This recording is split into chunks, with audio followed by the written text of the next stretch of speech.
Praise the lord. హల్లెలూయా. సర్వోన్నతుడైన యేసుక్రీస్తు నామములో మీ అందరికీ వందనాలు. అభిషేక స్వరం అనే మా కార్యక్రమంకు మరొకసారి మిమ్మల్ని అందరినీ ప్రేమపూర్వకముగా ఆహ్వానిస్తూ ఉన్నాను. ప్రభునందు ప్రియులారా, మీ అందరూ బాగున్నారా? దేవుని కృపలో మీరు అనుదినము వర్ధిల్లాలని మీ అందరి కోసం ప్రార్థన చేస్తూ ఉన్నాను. ప్రియులారా, ప్రతిదినం అందించబడుతున్న ఈ వర్తమానాలు వీక్షిస్తూ మీరందరూ ఆత్మీయంగా బలపరచబడుతున్నారని విశ్వసిస్తున్నాం. మీ అందరి కోసం ప్రార్థన చేస్తూ ఉన్నాం. ప్రియులారా, ఈరోజు బైబిల్ గ్రంథంలోంచి సామెతల గ్రంథం 31వ అధ్యాయం 14వ వచనం నుండి కొంత దేవుని యొక్క వాక్యం మనం ధ్యానం చేసుకుందాం. వర్తకపు ఓడలు దూరము నుండి ఆహారము తెచ్చున్నట్లు ఆమె దూరము నుండి ఆహారము తెచ్చుకొనును. ప్రియులారా, గుణవతి అయిన భార్య అని చెప్తూ ఆమె క్యారెక్టర్స్ ఒక్కొక్కటిగా ఇక్కడ భక్తుడు మాట్లాడుతూ వస్తున్నాడు. అదేంటి అంటే, తన చేతులారా ఆమె పనిచేస్తుంది అని చెప్పాడు. తర్వాత వర్తకపు ఓడలు అంటే వ్యాపారం చేసే ఓడలు ఒక ప్రాంతం నుంచి మరొక ప్రాంతానికి ఏ రీతిగా అయితే అవి ఆహారాన్ని తీసుకుని వస్తూ ఉంటాయో అలాగే ఆమె దూరం నుండి ఆహారము తెచ్చుకొనును అని చెప్తున్నాడు. ఆమె ఆహారం తెచ్చుకునే విషయంలో కష్టపడటానికి ఇష్టపడుతుంది. ఎంత కష్టమైనా పడుతుంది. నిజంగా ప్రియులారా, కొన్ని కుటుంబాల్లో కొంతమంది స్త్రీలు తల్లులైన వారు ఉదయం నుంచి సాయంత్రం దాకా పనిచేస్తూనే ఉంటారు.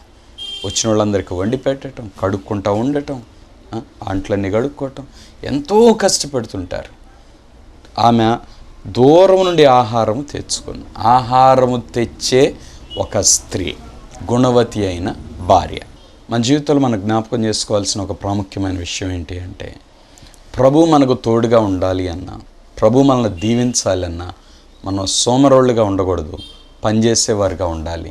రెండవది, చురుకుగా ఉండేవారుగా మనం ఉండాలి. ప్రియులారా, 15వ వచనం, ఆమె చీకటితోనే లేచి తన ఇంటి వారికి భోజనము సిద్ధపరచును, తన పనికత్తెలకు భత్యము ఏర్పరచును, లేక పనిని ఏర్పరచును. ప్రియులారా, ఈ స్త్రీకి ఉన్న ఒక లక్షణం ఏంటంటే, ఈమె చీకటితోనే లేస్తుందట. ప్రియులారా, ఎప్పుడైతే ఒక స్త్రీ చీకటితోనే లేక వేకువనే లేవటం అలవాటు చేసుకుంటారో వారి జీవితం ఎంతో ఆశీర్వాదకరంగా ఉంటుంది. ప్రియులారా, ఉదయకాలం లేచి ప్రార్థన చేయటం, ఉదయాన్నే లేచి ప్రార్థన చేసుకొని ఆ శక్తిని పొందితే ఆ రోజంతా ఆ దేవుని నడిపింపు మనకు తోడుగా ఉండి నడిపిస్తూ ఉంటుంది. ప్రియులారా, కాబట్టి చీకటితో లేచే అనుభవం అదొక గొప్ప ఆధ్యాత్మిక అనుభవం. తర్వాత తన ఇంటి వారికి భోజనం సిద్ధపరచును. ఇప్పుడంటే అందరూ బ్రేక్ఫాస్ట్, లంచ్, డిన్నర్ ఇలా చేస్తున్నారు. కానీ పూర్వకాలంలో నా చిన్నతనంలో కూడా ప్రియులారా 3 పూట్ల భోజనం చేసేవాడు. పొద్దున్న లేవగానే అన్నం కూర, మధ్యాహ్నం అన్నం కూర, సాయంత్రం అన్నం కూర. ఇడ్లీ ఎప్పుడు తినేవారంటే ఏదైనా జ్వరం వచ్చినప్పుడు మాత్రమే ఇడ్లీ తెచ్చుకొని తినేవారు. భోజనం తినకూడని సమయంలో మాత్రమే తినేవారు. అది అట్లా ఉండేది. ప్రియులారా, కాబట్టి ఆమె వేకువనే లేచి చీకటితో లేచి తన ఇంటి వారందరికీ భోజనం సిద్ధం చేస్తుంది. తన పనికత్తెలకు పనిని, భత్యాన్ని ఏర్పరుస్తుందట. ప్రియులారా, ఇంట్లో పనిచేసే పనికత్తెలు ఉన్నారని ఈమె చీకటితో లేవకుండా ఎప్పుడు ఆమె ఇష్టం వచ్చినప్పుడు లేచిన వ్యక్తి కాదు. ఈమె చీకటితో లేచి తన ఇంటి వారికి భోజనం తను వండి పెట్టుతూ దానిలో ఆనందిస్తూ అదంతా చేసి ఇంట్లో ఉన్న పనికత్తెలకి వారు పని చేయటానికి వారికి కావలసిన పని అంతటిని కూడా ఈమె ఏర్పరుస్తూ వచ్చేదట. ప్రియులారా, ఎంత గొప్ప ఆత్మీయ అనుభవం అంటే, తను పని చేస్తూ ఇతరుల చేత పని చేయించేది ఆమె. అందుకే ఆమె గుణవతి అయిన స్త్రీ. ప్రియులారా, గుణము అంటే ఇదే. ప్రియులారా, మాదిరికరమైన జీవితమే గుణం. ఆమెలా మనం ఉండాలి అని అనుకునే అటువంటి ఒక అలవాటు, అది గుణం అంటే. ప్రియులారా, తర్వాత 16వ వచనం, ఆమె పొలమును చూచి దాన్ని తీసుకొను, తాము కూడబెట్టిన ద్రవ్యం పెట్టి ద్రాక్ష తోట ఒకటి నాటించును. అంటే అన్ని పనుల్లో ఆ స్త్రీ పాత్ర ఎంతగా ఉందో ఇక్కడ చెప్తూ ఉంటాడు. ప్రియులారా, ఆ తర్వాత ఇంకా చాలా వచనాల్లో ఆయన చేసే పనులన్నింటిని గురించి చెప్పబడుతూ ఉంటుంది. ఇక్కడ చెప్పబడుతున్నమాట, ఆమె పొలాన్ని చూస్తుంది, పొలాన్ని చూసి దాన్ని తీసుకుంటుంది. ఏ పొలం సారవంతమైన పొలం, ఏ పొలం పండే పొలం చూసి దాన్ని తీసుకుంటుంది. తీసుకొని ద్రాక్ష తోట నాటేస్తుంది, అంటే పంట వేస్తుంది, వ్యవసాయం చేస్తుంది. ఏది? అప్పు తీసుకొచ్చిన డబ్బుతో కాదు, తాను కూడబెట్టిన ద్రవ్యము పెట్టి. ఒక అద్భుతమైన మాట కదండి. జ్ఞానవంతురాలైన స్త్రీ లేక గుణవంతురాలైన స్త్రీ తను చేసే ఒక పని ఏంటంటే ద్రవ్యాన్ని కూడబెడుతుందట. ఇంట్లో దాచిపెట్టుకుంటారు ద్రవ్యాన్ని, అవసరమైన సమయంలో దాన్ని వాడతారు. ప్రియులారా, మరి మీరు ఇటువంటి అనుభవం కలిగిన వారు, మీ జీవితంలో మీరు ఏదైనా అలా కూడబెట్టే అనుభవం ఉందా? నేర్చుకోండి. గుణము అనే ఆ అనుభవంలో, గుణవంతురాలు అనే ఆ స్త్రీ యొక్క క్యారెక్టర్లో ఇదొక లక్షణం. తను కూడబెట్టిన ద్రవ్యం పెట్టి ద్రాక్ష తోట ఒకటి నాటిస్తుంది. ఆమె నడికట్టు చేత నడుము బలపరచుకొని చేతులతో బలముగా పనిచేయను. చూడండి ఎంత పని చేస్తుందంటే తనను తాను బలపరుచుకుంటుందంట. తనను తాను బలపరుచుకొని చేతులతో బలంగా పనిచేస్తుందట. ప్రియులారా, మరి మన జీవితంలో మనం ఎటువంటి వ్యక్తులు? చాలామంది బలహీనమైన స్థితిలో ఉంటుంటారు. ఏదన్నా చెప్పనండి, అది కాదు, అలా జరగదు, అలా చేయలేను, ఇలా చెప్తూ ఉంటారు. అది చాలా తప్పండి. దైవికమైన విషయం, భక్తిలో పెరుగుతున్న ఒక స్త్రీ తను చేయాల్సిన అనుభవాలు ఇవి. తను బలము తెచ్చుకొని పనిచేయాలి. తన నడుమును తను బలపరుచుకోవాలి నడికట్టు చేత. అంటే తినే ఆహార విషయాల్లో కానీ, ఆరోగ్యం కాపాడుకునే విషయాల్లో కానీ తాను బలంగా ఉంటూ కుటుంబం అంతటినీ బలపరుచుకోవాల్సిన బాధ్యత స్త్రీ మీద ఉంది. రెండవది, ఆమె చేతులతో బలంగా పనిచేస్తుంది. ఆమె పనిచేసే విషయాల్లో ఎక్కడా కూడా తక్కువగా ఉండదు. అంటే నలుగురు చూసి నేర్చుకోవాలి ఆమె ఎలా పనిచేయాలి అని.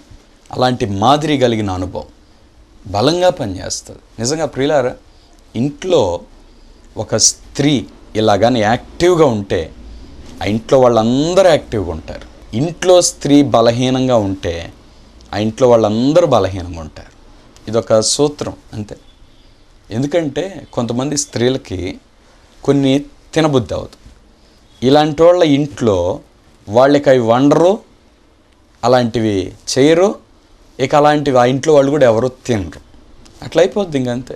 బయటికి వెళ్ళి ఒకవేళ తిన్నా ఎప్పుడన్నా 1-6 సార్లు, అది పూర్తిగా సంతృప్తినివ్వదు. ఇంట్లో వండుకొని తినేదానికి బయట తినేదానికి చాలా తేడా ఉంది ప్రియులారా. కాబట్టి ఇంట్లో ఒక స్త్రీ తాను ఎంత ఇష్టంగా ఏవేవైతే పెడతాదో అవి తిని పిల్లలు బలం పొందుతారు, అవి తిని భర్త బలం పొందుతాడు. కాబట్టి చాలా ప్రాధాన్యత ఉంది భార్య పాత్ర మీద. ఒక స్త్రీ వివాహమైన తర్వాత తన మీద కుటుంబం ఆధారపడి ఉంది. ఈ సత్యం తెలుసుకోవాలి ప్రియులారా. ఆమె బలముగా పనిచేస్తుంది. 18వ వచనం, తన వ్యాపార లాభము అనుభవముచే తెలుసుకొనును. వ్యాపారం ఉందనుకోండి, లాభం ఎంత వస్తుందో చూస్తుందట. అది కూడా అనుభవంతో తెలుసుకుంటుంది. అనుభవము అంటే నిన్న జరిగింది జ్ఞాపకం చేసుకొని ఈరోజు అటువంటి నష్టంలో పడకుండా లాభదారిలో నడిపించుకోవటం అనుభవం. నిన్న ఒక దెబ్బ తిన్నావు, ఈరోజు ఆ దెబ్బ తినకుండా, ఆ గుంటలో పడకుండా దాన్ని దాటి వెళ్ళటం అనుభవం. అలాగా ఆమంట వ్యాపార లాభం తెలుసుకుంటుందట. ఎంత వస్తుంది, పంట వేస్తే ఎంత వస్తుంది, వ్యాపారంలో ఎంత లాభం వస్తుంది, అన్ని విషయాల్లో ఆమె అన్నీ తెలుసుకుంటూ ఉంటుంది. తద్వారా ఆమె ఆత్మీయ జీవితాన్ని ఆమె బలపరుచుకుంటూ ఉంటుంది.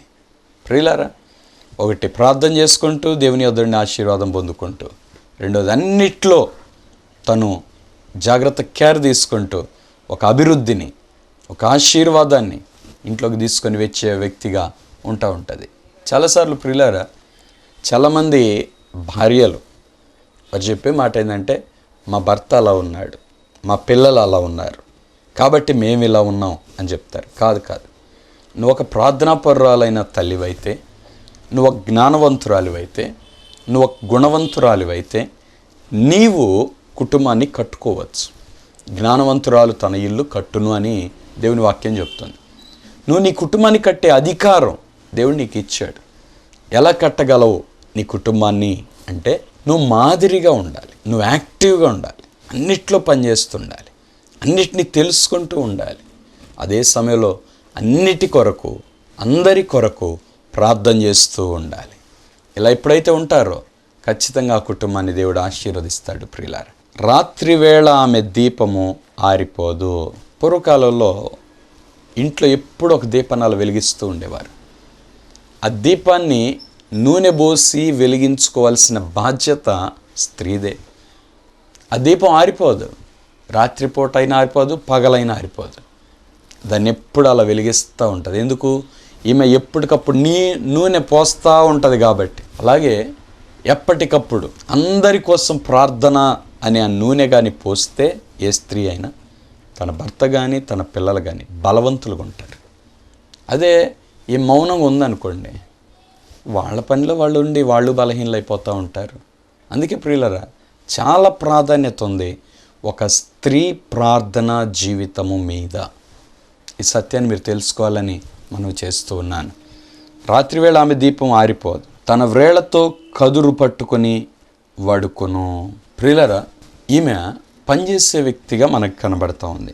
ఈ 19వ వచనంలో చెప్పబడుతున్న మాట ఏంటంటే ప్రియులరా, ఆమె ఎంతో పని చేస్తుంది.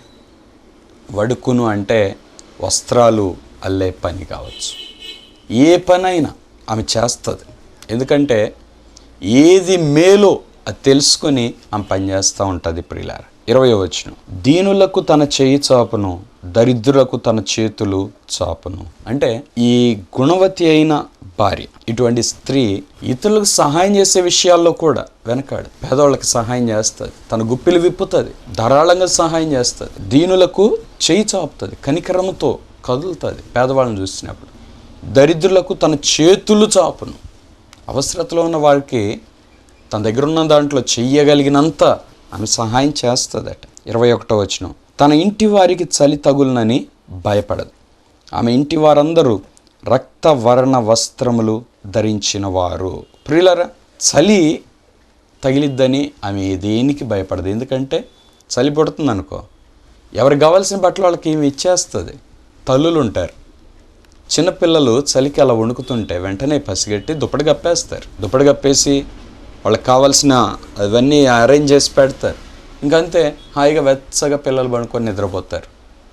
గుణవతి అయిన భార్య కుటుంబంతటిని ఒక తల్లిలా చూసుకుంటుంది, భర్తను తల్లిలా చూసుకుంటుంది, పిల్లలను తల్లిలా చూసుకుంటుంది. అంటే అంత కేరింగ్, అంత ప్రేమ, అది ఆమె బాధ్యత.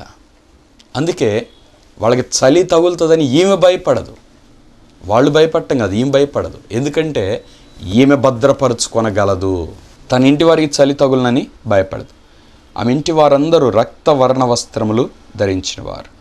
22వ వచనం, ఆమె పరుపులను సిద్ధపరచుకొనును, ఆమె బట్టలు సన్ని నారబట్టలు, రక్తవర్ణపు వస్త్రములు.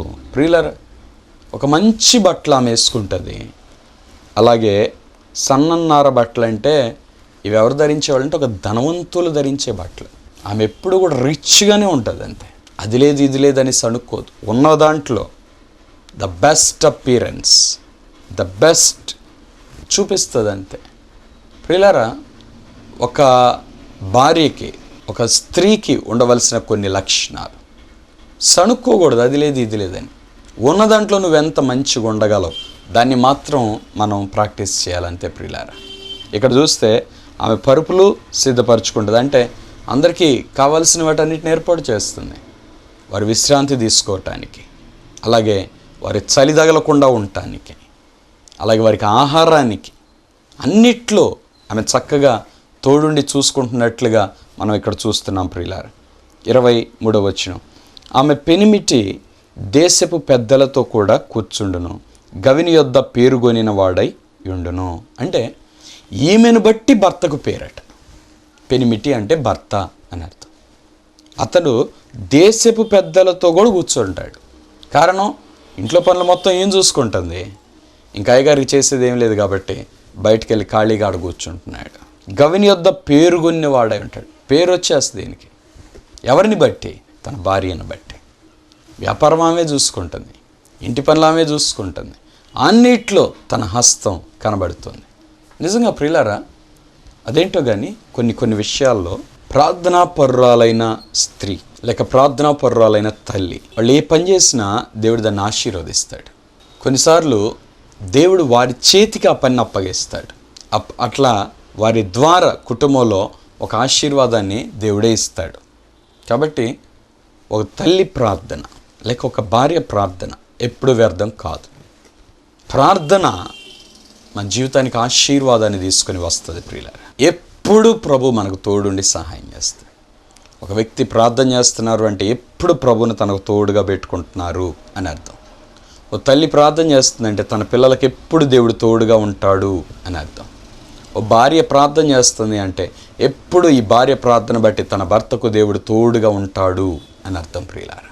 24వ వచనం, ఆమె నారబట్టలు నేయించి అమ్మును, నడికట్లను వర్తకులకు అమ్మును.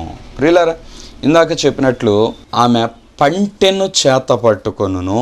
19వ వచనం, తన వ్రేళ్లతో కదురు పట్టుకొని వడుకొను. బట్టలు అల్లే ఒక విధానం అది. అలా ఆమె పనిచేస్తుంది. నేత వస్త్రాలు వడుకును అంటారు, కుట్టటం అనరు, వాటిని వడుకుటం అంటారు ప్రియులారా. అలాగే ఆ బట్టలు చక్కగా అల్లుతుంది, నారబట్టలు నేయించి అమ్మిస్తుందట. చూసారా, ఆమె పని ద్వారా గొప్ప ఆశీర్వాదం. చూసారా ఎంత గొప్ప ఆశీర్వాదం. నారబట్టలు నేయించి ఆమె అమ్ముతూ ఉంటుంది, నడికట్లను వర్తకులకు అమ్మును. ఎంత వ్యాపారం. నిజం కొన్ని ఇళ్లలో చూస్తూ ఉంటామండి, కొంతమంది స్త్రీలు ఎంతగా ఆదా చేస్తారో. ఇది వేస్ట్ అనుకుంటే దాన్ని తీసుకెళ్ళి వేరే చోట ఏదో వేసి దాని ద్వారా వేరే ఏదో వస్తువు తెచ్చుకొని ఎంత పొదుపు చేసుకుంటూ ఉంటారో ఇంటిని కదండి ప్రియులారా. అది జ్ఞానం. తన కుటుంబం కోసం, తన కోసం ఏ రీతిగా అయినా ఒక ఆశీర్వాదకరంగా ఉండటం అది తల్లి యొక్క జ్ఞానం. 25వ వచనం, బలమును ఘనతయు ఆమెకు వస్త్రములు, ఆమె రాబో కాలం విషయమై నిర్భయముగా ఉండును. ఆమెకున్న 2 వస్త్రాల్లా వేసుకుంది. ఏమేంటి అంటే బలము, ఘనత. ఎక్కడ బలం ఉంటుందో అక్కడ ఘనత ఉంటుంది ప్రియ. ఆమె ఆ రెండింటిని వస్త్రాలుగా వేసుకుందంట. ఇంకా ఆమె దీవించబడకుండా, ఆమె ఘనపరచబడకుండా ఎలా ఉంటుంది చెప్పండి. బలము, ఘనత ఆమెకి వస్త్రాలు. ఆమె రాబో కాలం విషయమై నిర్భయంగా ఉంటుంది. బలం ఉంది కాబట్టి ఆమె భయపడదు. బలము లేని వ్యక్తులే భయపడతారు. బలము, ఘనత ఆమెకు వస్త్రాలు. ప్రియ సహోదరుడా, సహోదరి, ప్రార్థన నీకు వస్త్రములా ధరించుకున్న వ్యక్తివైతే, ఎప్పుడు నువ్వు ప్రార్థన చేసే వ్యక్తివైతే, వస్త్రములా ధరించుకోవటం అంటే ఎప్పుడు కలిగి ఉండటం అని అర్థం. మన శరీరం మీద ఏదో ఒక వస్త్రం ఎప్పుడు ఉంటుంది. వస్త్రము లేని స్థితిలో మనం దాదాపుగా ఉండవు. అలాగే ప్రార్థన కలిగి ఉంటే మన వస్త్రంగా, బలం మన వస్త్రంగా కలిగి ఉంటాం, ఘనత మన వస్త్రంగా కలిగి ఉంటాం. అంతే ప్రియులారా, ప్రార్థనే మనకు అన్నిటినీ తీసుకొచ్చి పెట్టేది. బలము, ఘనత ఆమెకు వస్త్రాలు. కాబట్టి ఆమె రాబో కాలం విషయమై నిర్భయంగా ఉంటుంది, భయపడదు, దేనికి భయపడదు. అలాగని నిర్లక్ష్యంగానూ ఉండదు, పనిచేస్తూ ఉంటుంది. కొంతమంది నమ్ముతున్నానని ఏ పని చేయకుండా కూర్చుంటారు, తప్పది. నువ్వు పనిచేస్తూ దేవుని మీద ఆధారపడు, విశ్వాసం తప్పుడు జీవించు, ప్రభు తప్పక సహాయం చేస్తాడు. క్రియలు లేని విశ్వాసం మృతం. క్రియలు ఉండాలి. ఎన్ని క్రియలు ఈ స్త్రీ జీవితంలో మనకు కనబడుతూ ఉన్నాయి. 26వ వచనం, జ్ఞానము కలిగి తన్నోరు తెరచును, కృపగల ఉపదేశం ఆమె బోధించును. ప్రియులారా, ఈ స్త్రీ ఎలాగా మాట్లాడుతుందో తెలుసా? ఆ ముచ్చట్లు ఈ ముచ్చట్లు మాట్లాడదు. జ్ఞానము కలిగి తన్నోరు తెరుస్తుంది. జ్ఞానంతో వాడుకుంటుందంట తన్నోరు. అవసరమైతే మాట్లాడుతుంది, అవసరం లేని చోట మౌనంగా ఉంటుంది. అంతే. జ్ఞానం కలిగి తన్నోరు తెరుస్తుంది. ఆమె మాట్లాడితే కృపగల ఉపదేశంలా ఉంటుందంట. అది ప్రేమతో నడిపించే నడిపింపులా ఉంటుంది, కానీ గాయపరిచేలాగానో, నెట్టేసేలాగానో, బాధ పెట్టేలాగానో ఉండదు. కృపగల ఉపదేశం ఆమె బోధించును. 27వ వచనం, ఆమె తన ఇంటివారి నడతలను బాగుగా కనిపెట్టును. ప్రియులారా, ఇంటోళ్ళందరి ప్రవర్తన కూడా జాగ్రత్తగా చూసుకుంటుందంట. అబ్బా, ఎన్ని బాధ్యతలు ఈ స్త్రీ మోస్తుందండి. కానీ ఇవన్నీ కష్టం అనుకోవట్లా, బరువుగా అనుకోవట్లా, బాధ్యతగా అనుకుంటుంది. ఇంటి వారి నడతలు కూడా కనిపెడుతుందట. ఎలా ఉన్నారు, భర్త ఎలా ఉన్నాడు, పిల్లలు ఎలా ఉన్నారు, కొడుకు ఎలా ఉన్నాడు, కూతురు ఎలా ఉంది, అందరిని గమనిస్తుందట. తన ఇంటి వారి నడతలు బాగుగా కనిపెట్టును, పని చేయకుండా భోజనం చేయదు. ఎంత అద్భుతమైన పదం. ప్రతి ఆత్మీయుడు లేక ప్రతి ఆత్మీయురాలు కలిగి ఉండవలసిన అనుభవం ఈ అనుభవం. పని చేయకపోతే భోజనం చేయకూడదు, అంతే. అంటే భోజనం చేయకుండా కూర్చోమని కాదు, పని చెయ్యాలి అని అర్థం దానికి. అది తన ఇంటి వాళ్ళందరినీ జాగ్రత్తగా చూసుకుంటుంది, ఆహారం విషయంలో చూసుకుంటుంది, వాళ్ళకి ఏం అందివ్వాలో చూస్తుంది, చలి తగిలితే వాళ్ళని ఎలా భద్రపరచాలో చూస్తుంది, అలాగే వాళ్ళ ప్రవర్తన ఎలా ఉందో కూడా చూస్తూ ఉంటుందంట.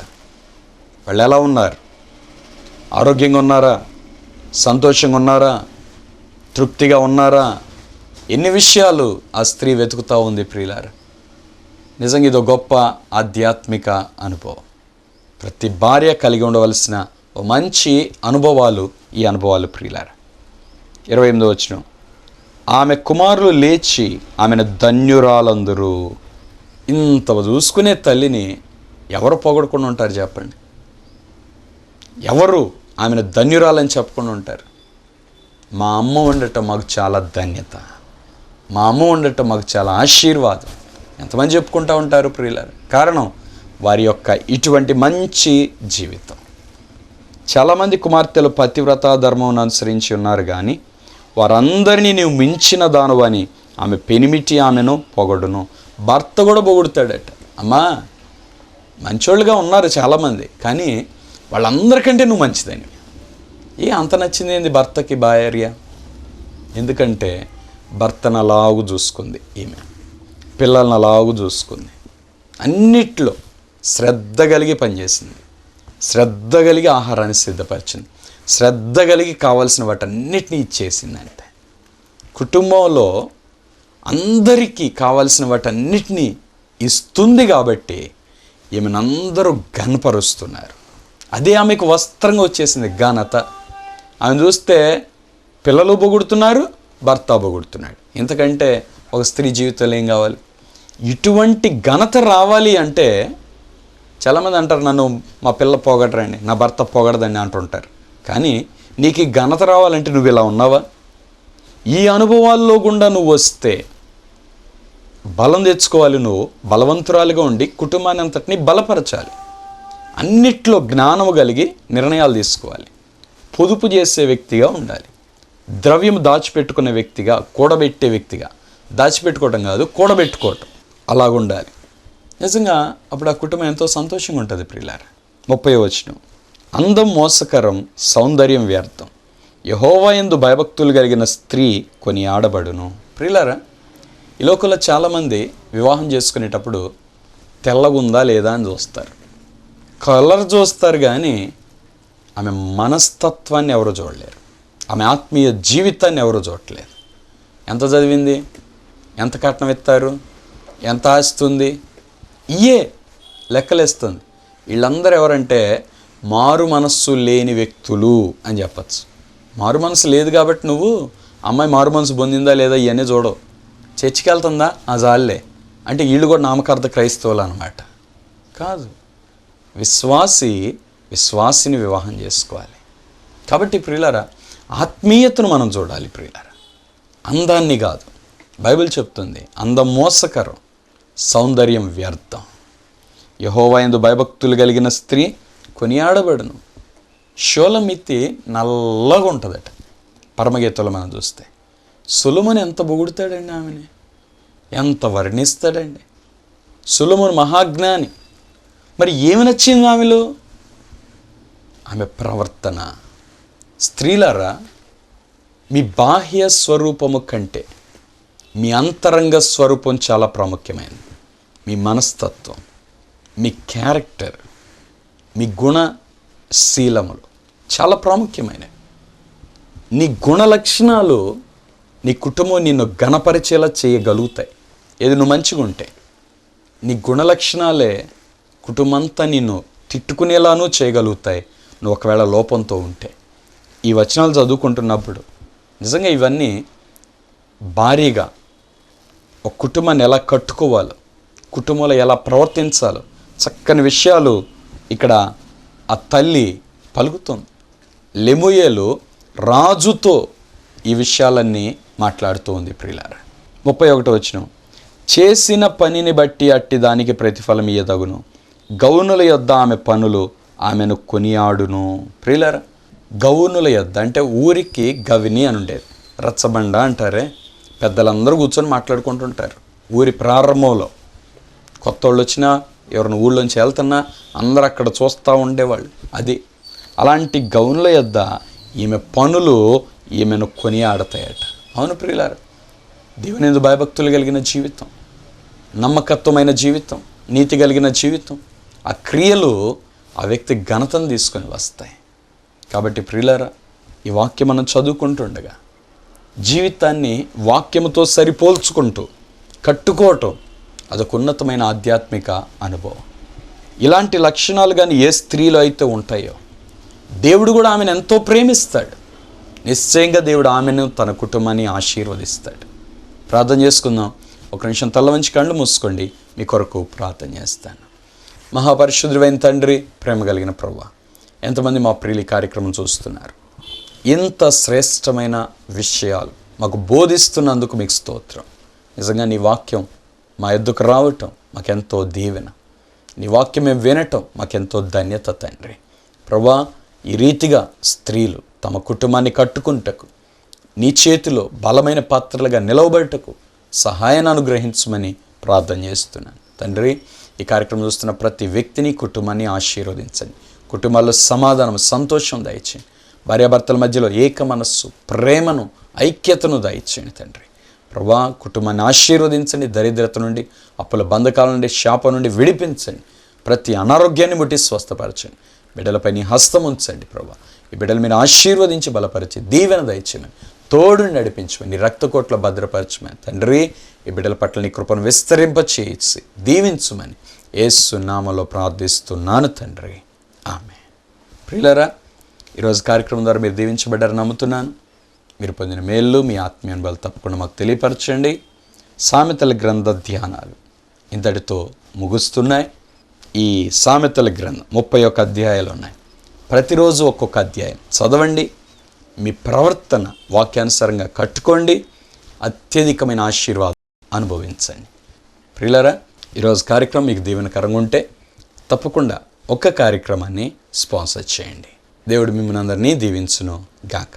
God bless you. మీ కానుకలు, మీ ప్రేమపూర్వకమైన విరాళాలు మాకు పంపించటకై మా account number 115894442996, State Bank of India, IFSC code SBIN 00032726.